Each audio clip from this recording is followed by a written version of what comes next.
Hello students, it's Anuradha ma'am here. Welcome to my YouTube channel made concept easy. आज के video lecture में class 11 psychology के chapter 4 को continue करते हुए मैं आपको ह्यूमन डेवलपमेंटल स्टेजेस बताऊंगी। देखो, अब तक मैं आपको चाइल्डहुड स्टेज तक बता चुकी हूँ। चाइल्डहुड स्टेज की 3 स्टेज में आपको एक्सप्लेन कर चुकी हूँ। कौन कौन सी 3 स्टेज है? पहली स्टेज है फिजिकल डेवलपमेंट, दूसरी है मोटर डेवलपमेंट और तीसरी है कॉग्निटिव डेवलपमेंट। चौथी स्टेज जो चाइल्डहुड डेवलपमेंट की है वो है सोशियो इमोशनल डेवलपमेंट और पांचवी है मोरल डेवलपमेंट। चौथी और पांचवी स्टेज आज के वीडियो लेक्चर में एक्सप्लेन करूंगी।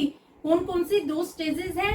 चौथी है सोशियो इमोशनल डेवलपमेंट और पांचवी है मोरल डेवलपमेंट। ये बहुत ध्यान से सुनना क्योंकि बहुत ही इंपॉर्टेंट स्टेजेस हैं और मैं आपको डिटेल्ड वे में इजीएस्ट मैनर में आज समझाऊंगी। तो आज हम स्टार्ट करते हैं सोशियो इमोशनल डेवलपमेंट से। देखो, according to Erik Erikson 8 stages are given for socio emotional development. Children develop a sense of initiative versus guilt. देखो, एरिक एरिक्सन ने सोशियो इमोशनल डेवलपमेंट की 8 स्टेजेस दी हैं। 8 ही स्टेजेस इंपॉर्टेंट है क्योंकि हर इंसान को इन स्टेजेस में से गुजरना पड़ता है। यहाँ पर हम एरिक्सन की 3rd स्टेज डिस्कस करेंगे जिसका नाम है इनिशिएटिव वर्सेस गिल्ट। इसे एरिक्सन ने कहा है प्री स्कूल एज। देखो, इनिशिएटिव वर्सेस गिल्ट में एरिक्सन ने क्या कहा कि जब बच्चे इन्फेंसी एज को क्रॉस कर जाते हैं, यानी जब बच्चे चाइल्डहुड एज में एंटर हो जाते हैं तो उनके अंदर इंडिपेंडेंट लर्निंग डेवलप होती है। यानी वो हर चीज का इनिशिएटिव लेने की कोशिश करते हैं, वो हर काम खुद से करने की कोशिश करते हैं। जैसे वो खुद से खाना खाना सीख रहे हैं, खुद ही वो कपड़े पहन रहे हैं, खुद ही वो वॉशरूम जा रहे हैं। इन्फेंसी पीरियड में क्या हो रहा था कि पेरेंट्स उनकी सपोर्ट कर रहे थे, पेरेंट्स उनकी हेल्प कर रहे थे। लेकिन जब बच्चा चाइल्डहुड स्टेज में आ जाता है, यानी वो 2-3 साल की उम्र पार कर लेता है, तो वो खुद से ही अपने काम करने शुरू करने की कोशिश करता है। और देखो, अगर पेरेंट्स बच्चे को सपोर्ट करते हैं, उसे फ्रीडम देते हैं, अपॉर्चुनिटी देते हैं, तो बच्चे के अंदर लर्निंग डेवलप हो जाती है, सेल्फ कॉन्फिडेंस डेवलप हो जाता है। इसे हम कहेंगे इनिशिएटिव। इसका अपोजिट होता है गिल्ट। जिन बच्चों के पेरेंट्स बच्चों को बात बात पर क्रिटिसाइज करते हैं, उनको हर चीज के लिए डिस्करेज करते हैं, उन बच्चों के अंदर फीलिंग ऑफ गिल्ट डेवलप हो जाती है। तो इनिशिएटिव वर्सेस गिल्ट ये दोनों ही डेवलप होते हैं ड्यूरिंग चाइल्डहुड स्टेज। तो आपको किस तरह से लिखना है? Independent learning develop during childhood stage. जैसे cycling, running, skating, asking questions. Parents freedom, opportunity and support make them confident. On the contrary, in case of guilt, parents criticize, discourage, develop feeling of guilt in children, and that influence their later life also. समझ में आ गया? देखो, initiative में क्या होता है कि बच्चे अपनी एक आइडेंटिटी डेवलप करना चाहते हैं, उनके अंदर इंडिपेंडेंट लर्निंग डेवलप हो जाती है।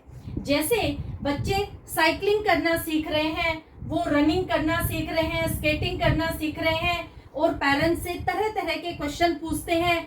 ट्री ग्रीन क्यों होते हैं, स्काई ब्लू क्यों होता है। तो इस तरह से हर टॉपिक से रिलेटेड जैसा भी उनके माइंड में क्वेश्चन आता है वो अपने पेरेंट्स से क्वेश्चनिंग करते हैं। अगर उनके पेरेंट्स बच्चे को पोलाइटली सुनते हैं, उनको पॉजिटिवली रिस्पॉन्ड करते हैं, तो उन बच्चों का सेल्फ कॉन्फिडेंस भी डेवलप हो जाता है। दूसरा, जब बच्चे कोई भी इनिशिएटिव लेते हैं, कोई भी काम इंडिपेंडेंटली करने की कोशिश करते हैं और अगर वो फेल हो जाते हैं, तो फेलियर पर भी अगर पेरेंट्स उन्हें एनकरेज करते हैं तो उन बच्चों में सेल्फ कॉन्फिडेंस डेवलप हो जाता है। जैसे बच्चे साइकिलिंग कर रहे हैं, बच्चे रनिंग और स्केटिंग कर रहे हैं, अगर वो गिर जाते हैं, पेरेंट्स उन्हें सपोर्ट करते हैं, उन्हें कहते हैं कोई बात नहीं बेटा, दोबारा ट्राई करो, तो बार बार ट्राई करने से वो बच्चे अच्छे से साइकिलिंग करने लग जाते हैं, अच्छे से दौड़ना सीख जाते हैं, अच्छे से स्केटिंग करना सीख जाते हैं, क्योंकि उनको पेरेंट्स की सपोर्ट मिल रही है, पेरेंट्स से उन्हें एनकरेजमेंट मिल रहा है। तो इसे हम कहेंगे इनिशिएटिव। वो बच्चे इंडिपेंडेंट हो जाते हैं, वो इंडिपेंडेंटली लर्निंग कर लेते हैं, उनका मोरल अप हो जाता है। तो यहाँ पर पेरेंट्स की फ्रीडम, पेरेंट्स की अपॉर्चुनिटी और सपोर्ट उन्हें कॉन्फिडेंट बनाती है, उनके मोरल को अप करती है। क्लियर? इसे हम कहेंगे इनिशिएटिव। इसके कॉन्ट्ररी गिल्ट में क्या लिखना है आपको कि जो पेरेंट्स बच्चे को क्रिटिसाइज करते हैं, डिस्करेज करते हैं हर बात पर, अगर बच्चे कोई क्वेश्चनिंग कर रहे हैं तो पेरेंट्स कहते हैं किस तरह के स्टूपिड क्वेश्चन पूछते हो, किस तरह के इररेलेवेंट क्वेश्चन पूछते हो, तो यहाँ पर बच्चा डर जाएगा, वो आगे पेरेंट्स से क्वेश्चनिंग नहीं करेगा, उसका मोरल डाउन हो जाएगा, उसका कॉन्फिडेंस लूज हो जाएगा। अगर वो इंडिपेंडेंटली कोई काम करने की कोशिश करता है, जैसे यही एग्जांपल ले लेते हैं, साइकिलिंग कर रहा है, रनिंग कर रहा है या स्केटिंग कर रहा है, और अगर वो गिर जाता है तो पेरेंट्स क्या करते हैं, उसकी साइकिल उठा के रख देते हैं, उसे कहते हैं कि नहीं तुम कुछ नहीं कर सकते हो, तुम ना स्केटिंग कर सकते हो, ना साइकिलिंग कर सकते हो, ना तुम अच्छे से दौड़ सकते हो। तो यहाँ पर बच्चे का मोरल गिर जाएगा, बच्चे का कॉन्फिडेंस लूज हो जाएगा, वो अपने आप में ही गिल्टी फील करना शुरू कर देगा कि मैं तो किसी भी काम का नहीं हूँ, मेरे अंदर तो किसी तरह की कोई भी कैपेसिटी है ही नहीं। तो यहाँ पर बच्चे के अंदर फीलिंग ऑफ गिल्ट डेवलप हो जाती है। तो समझ आया? एरिक्सन ने बताया कि सेंस ऑफ इनिशिएटिव और sense of guilt childhood stage में ही डेवलप होता है, क्योंकि हर बच्चा इस स्टेज से गुजरता है, हर बच्चा इंडिपेंडेंट लर्निंग करने की कोशिश करता है, वो अपनी एक आइडेंटिटी बनाने की कोशिश करता है, क्योंकि वो अपना जेंडर भी पहचानने लग जाता है कि वो मेल है या फिर फीमेल, वो लड़का है या फिर लड़की। इसमें पेरेंट्स का मेजर रोल होता है। अगर पेरेंट्स बच्चे को सपोर्ट कर रहे हैं, उसे एनकरेज कर रहे हैं, तो बच्चे के अंदर सेंस ऑफ इनिशिएटिव डेवलप होगा, और अगर पेरेंट्स बच्चे को डिस्करेज कर रहे हैं, क्रिटिसाइज कर रहे हैं, तो बच्चे के अंदर सेंस ऑफ गिल्ट डेवलप होगा। क्लियर? तो समझ आया किस तरह से चाइल्डहुड स्टेज में बच्चे के अंदर सोशियो इमोशनल डेवलपमेंट होता है। दूसरी इंपॉर्टेंट चीज क्या है कि बच्चे का जो सोशल वर्ल्ड है वो घर और फैमिली से एक्सटेंड हो जाता है, क्योंकि बच्चा बाहर जाना शुरू कर देता है, वो स्कूल जाता है, तो उसके लाइफ में फ्रेंड सर्कल और स्कूल एक क्रूशियल रोल प्ले करता है। तो यहाँ पर बच्चे का सोशल वर्ल्ड भी एक्सटेंड हो जाता है चाइल्डहुड स्टेज में।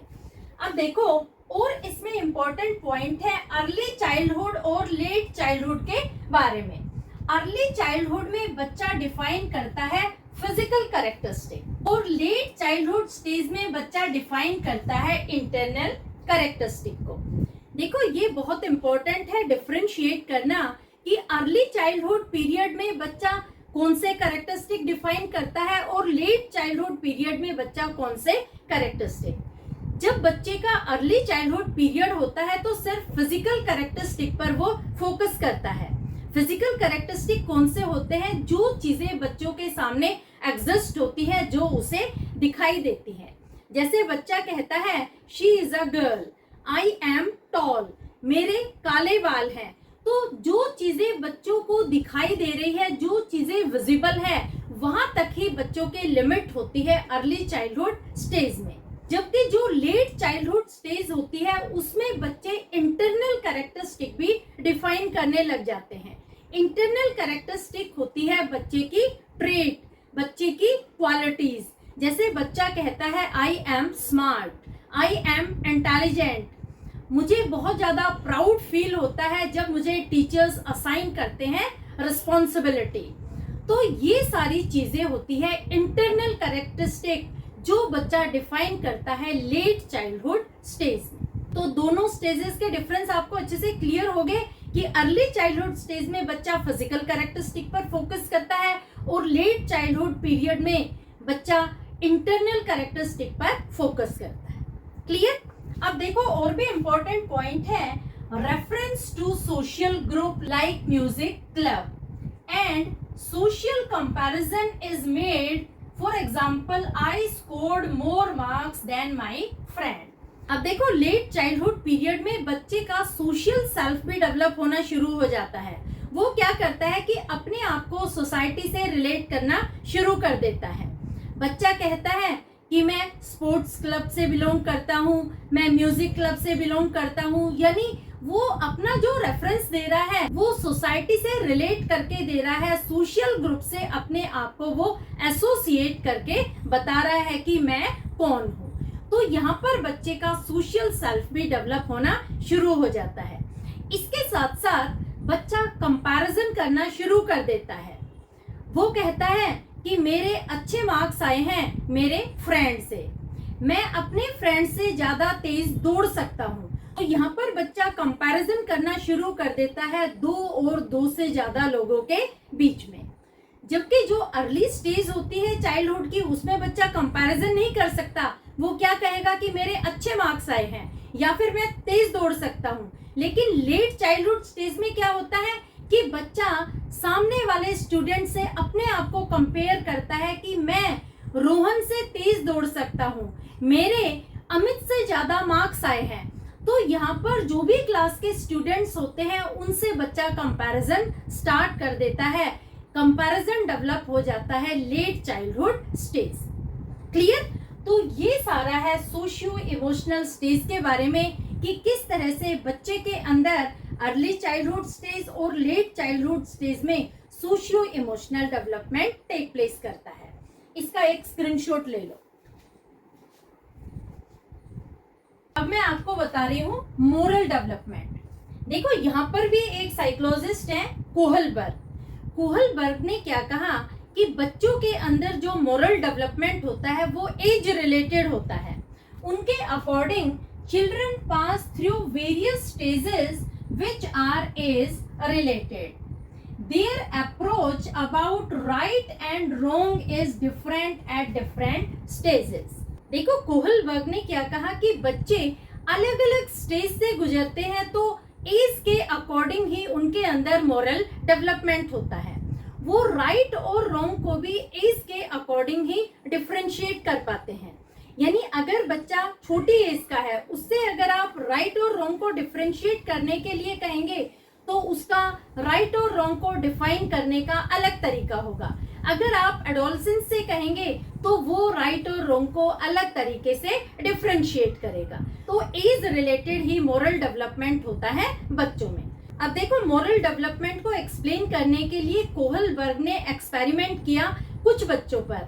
उन्होंने कुछ डिफरेंट एजेस के बच्चे लिए और उन्हें पूछा कि उनके अकॉर्डिंग क्या चीज राइट है और क्या चीज रॉन्ग है। तो देखो यहाँ पर बच्चों के अलग अलग पॉइंट ऑफ व्यू थे राइट और रॉन्ग को डिस्क्राइब करने के लिए। उनके अकॉर्डिंग जिन बच्चों की एज 9 साल से कम थी उन्होंने कहा कि actions are wrong if we are punished and actions are right if we are rewarded and praised. देखो जिन बच्चों की उम्र 9 साल से कम थी उनके अकॉर्डिंग राइट और रॉन्ग क्या था कि जिस काम को हम कर रहे हैं और अगर एक्सटर्नल अथॉरिटी यानी बाहर के लोग जैसे टीचर्स हो गए या फिर कोई सोसाइटी के लोग हो गए, वो अगर हमें अप्रिशिएट करते हैं, हमें रिवार्ड करते हैं, हमारी प्रेज करते हैं तो वो मॉरली राइट होगा। और अगर एक्सटर्नल अथॉरिटी पनिश करती है हमारे एक्शन के लिए तो वो मॉरली रॉन्ग होता है। तो समझ आया, जिन बच्चों की उम्र 9 साल से कम होती है उनके अकॉर्डिंग राइट और रॉन्ग का कंसेप्ट क्या होता है कि जिस एक्शन से हमें रिवॉर्ड मिलता है, हमें प्रेज मिलती है, एक्सटर्नल अथॉरिटीज हमें अप्रिशिएट करती है, वो मॉरली राइट है। और जिस एक्शन से हमें पनिश किया जाता है, एक्सटर्नल अथॉरिटीज हमें पनिशमेंट देती है, वो मॉरली रॉन्ग होता है। तो 9 साल के बच्चों का अलग तरह का मॉरल डेवलपमेंट होता है, अलग तरीके से वो राइट और रॉन्ग को डिफरेंशिएट करते हैं। दूसरा, जब बच्चे अर्ली एडोलसेंस पीरियड में आ जाते हैं यानी 9 साल की एज को क्रॉस कर जाते हैं तो वो कैसे राइट और रॉन्ग को डिफरेंशिएट करेंगे।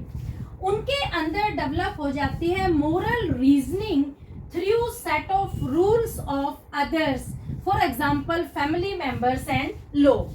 These are internalized. देखो, जब बच्चे 9 साल की एज को क्रॉस कर चुके होते हैं तो उनके अंदर मोरल रीजनिंग डेवलप हो जाती है। वो उन चीजों को सही मानना शुरू कर देते हैं जो उनके फैमिली मेंबर्स उनके लिए रूल्स बना देते हैं या फिर लो रूल्स बना देता है, उन्हें वो सही मानना शुरू कर देते हैं। तो उनके अकॉर्डिंग वो चीज राइट होगी, और अगर वो उन्हें डिसोबे करते हैं तो उनके अकॉर्डिंग वो चीज रॉन्ग होगी। जैसे देखो, एग्जांपल से समझाती हूँ। फैमिली मेंबर्स बच्चों को कहते हैं कि आपको ऑनेस्ट रहना चाहिए, आपको रिस्पेक्टफुल होना चाहिए, एम्पैथिक होना चाहिए, कंसिडरेट होना चाहिए, आपके अंदर ट्रूथफुलनेस होनी चाहिए। तो बच्चों के अंदर ये सारी ट्रेट डेवलप हो जाएंगी और बच्चों के अंदर मॉरली ये चीजें राइट कंसिडर की जाएंगी। अगर उन्हें कोई चोरी करने के लिए बोलता है, झूठ बोलने के लिए बोलता है, तो बच्चे कभी भी इस चीज के लिए रेडी नहीं होंगे, क्योंकि उन्होंने ऐसे सेट ऑफ रूल अपने माइंड में फिक्स कर लिए हैं जो उनके फैमिली मेंबर्स ने उन्हें बताए हैं। दूसरा, इंडियन लॉ के द्वारा जो भी कानून बनाए गए हैं, रूल्स एंड रेगुलेशन सेट किए गए हैं, वो बच्चे मॉरली राइट कंसिडर करते हैं, और अगर उन रूल को तोड़ा जाता है तो उनके अकॉर्डिंग वो मॉरली रॉन्ग है। जैसे जो कानून है वो ये कहता है कि किसी तरह की भी क्रिमिनल एक्टिविटीज आपको नहीं करनी है, जैसे रॉबरी है, असॉल्ट है, मर्डर है। तो इस तरह बहुत सारे क्रिमिनल केसेस हैं जिनमें आपको इन्वॉल्व नहीं होना है, ये मॉरली रॉन्ग है। तो बच्चे इन चीजों को रॉन्ग ही कंसिडर करना शुरू कर देते हैं, क्योंकि यहाँ पर वो अपनी रीजनिंग अप्लाई करते हैं। यहाँ पर वो रिवार्ड और पनिशमेंट के कंसेप्ट को फॉलो नहीं करते, यहाँ पर वो उस कंसेप्ट को फॉलो करते हैं जो एक्सटर्नल अथॉरिटीज अप्रूवल दे रही है, जिसके लिए external authorities set of rules बना रही है, उन्हें वो फॉलो करते हैं। तीसरा, जो सोशल नॉर्म्स होते हैं उन्हें भी बच्चे बहुत ध्यान से फॉलो करना शुरू कर देते हैं। जैसे जब वो मंदिर में जा रहे हैं तो वो हमेशा अपनी चप्पल बाहर उतार के जा रहे हैं, क्योंकि वो नोटिस करते हैं कि पेरेंट्स हमेशा चप्पलें बाहर उतारते हैं। दूसरा, जब वो मंदिर में एंटर करते हैं तो कभी भी खाली हाथ नहीं जाते, कुछ ना कुछ वो लेके जाते हैं, चाहे फल हो, फूल हो, मिठाई हो या फिर पैसे, वो भगवान को चढ़ाते हैं। तो इस तरह से बच्चे की पर्सनालिटी में वो बिलीफ डेवलप हो जाते हैं, वो वैल्यूज डेवलप हो जाती हैं जो वो फैमिली में ऑब्जर्व करता है, जो फैमिली उसे सिखाती है, जो सोसाइटी उसे सिखाती है, जो कानून उसे सिखाता है। यहाँ पर रिवार्ड और पनिशमेंट को फॉलो नहीं किया जाता। तो बच्चे का जो मोरल डेवलपमेंट होता है वो एज के अकॉर्डिंग होता है। मोरल डेवलपमेंट एज रिलेटेड होता है। जब बच्चा छोटा होता है तो वो रिवार्ड और पनिशमेंट के फैक्टर को कंसीडर करता है मॉरल डेवलपमेंट के लिए, और जब वो बड़ा हो जाता है तो वो अपनी रीजनिंग को अप्लाई करता है, वो रूल्स को फॉलो करना शुरू कर देता है जो फैमिली सेट करती है, सोसाइटी सेट करती है और लॉ सेट करता है। तो समझ आया कि किस तरह से चाइल्डहुड पीरियड में बच्चे के अंदर मॉरल डेवलपमेंट टेक प्लेस करता है। अब देखो, एक और इम्पोर्टेंट चीज है, लेट चाइल्डहुड पीरियड में बच्चे के अंदर डेवलप होती है skill of coordination and balance, language develop होती है और बच्चे के अंदर सोशलाइजेशन डेवलप होता है।